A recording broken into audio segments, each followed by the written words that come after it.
Porque aqui nessa revista comunista, os textos têm outro sentido. Porque se na revista Cultura Política ele não entrava em choque, assim, não havia um questionamento do status quo, porque o que os editores da revista faziam? Eles diziam que aquele cenário de mazelas que o Graciliano trazia, aquilo na verdade tinha acabado a partir de 37, ou seja, depois do Estado Novo não tem mais coronelismo, acabou tudo. Isso era um discurso, obviamente a gente sabe, totalmente propagandístico, que, enfim, tanto que esses livros em Viventes das Alagoas fazem sentido até hoje porque a situação se mantém de alguma forma, ou seja, a realidade, a materialidade do discurso que ele está tratando ainda se mantém a mesma. Então, na revista comunista, a revista chama Revista do Povo, Cultura e Orientação Popular. Tem uma relação muito parecida também com a revista Cultura Política, a ideia de você trabalhar cultura e política. Cultura enquanto elemento cultural, que no caso fundamenta, no caso do Estado Novo, como um Estado que descia até as raízes do país e ao buscar a cultura caracteristicamente brasileira se afirmava politicamente, ou seja, a cultura servia como elemento de legitimação. E aqui na revista comunista a gente observa um processo muito parecido, porque a cultura para eles também tem esse caráter de buscar as raízes da brasilidade e a política no sentido de uma orientação, ou seja, de como aquilo pode ser a base para uma transformação social, que aí é uma perspectiva muito relacionada com o Partido Comunista. Só que aí a gente olha para esses textos do Graciliano, nessa revista, aquele viés crítico que ficava, que os editores da revista Cultura Política procuravam deixar em segundo plano, como se,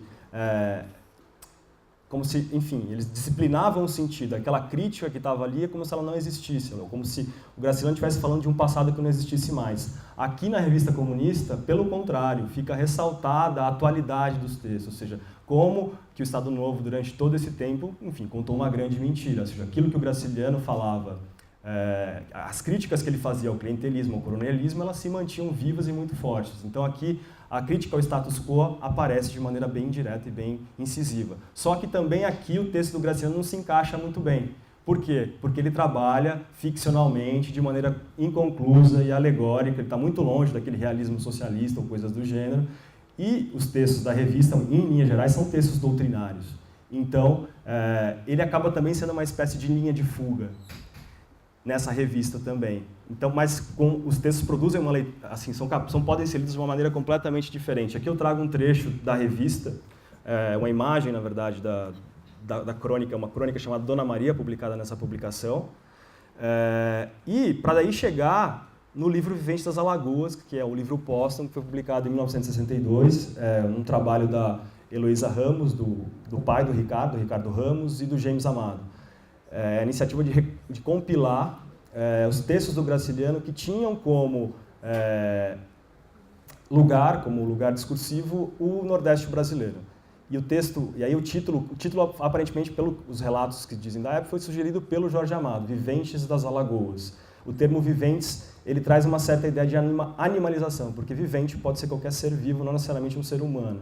E das Alagoas é um topônimo que procura restringir geograficamente o lugar em que se passam esses textos. Então, ele acaba jogando com esses dois elementos, mas os textos eles não se passam só em Alagoas. Assim, a gente pode tomar, tanto que o subtítulo do livro, curioso, é Quadros e Costumes do Nordeste, ou seja, o subtítulo que estava lá na revista autoritária de 1940, que por sua vez continuou na revista comunista, foi reproduzido no texto de 62, na obra de 62. Só que aqui, quando a gente vai ler esses textos do Graciliano em Viventes das Alagoas, o sentido é completamente outro, porque essa obra é lançada em 62, no momento em que a obra do Graciliano vai para a editora Martins, num contexto de republicação das obras completas. Então ela é lançada nesse contexto, ou seja, já tem um autor com relançamento das obras completas dele, e aqui os textos eles vão funcionar como se fossem acessórios que vão ajudar a compreender a imagem desse grande escritor que se consolida como um dos grandes nomes do século XX brasileiro. Então, só para vocês entenderem, então, eles perdem aquela relação material que eles tinham com a revista, ou seja, aqui entra a diferença também e o próprio suporte. Né? O Rubem Braga ele tem uma imagem muito bacana para definir a diferença entre um texto saído em jornal e um texto saído em livro. Ele faz uma comparação entre ele, cronista, que publica textos em jornal, ele seria uma espécie de um cigano, que todo dia ele tinha que desmontar a tenda, levantar e ir para outro lugar, enquanto o autor de um livro era um engenheiro, um arquiteto, um construtor de uma casa sólida que ficava. Então, os suportes te levam a leituras completamente distintas. É nesse contexto que esses textos podem ser lidos, ou seja, e eles vêm como formas de você enriquecer, trazer elementos novos, como se fossem textos periféricos para compreender essa grande figura, esse grande intelectual, esse grande Graciliano Ramos.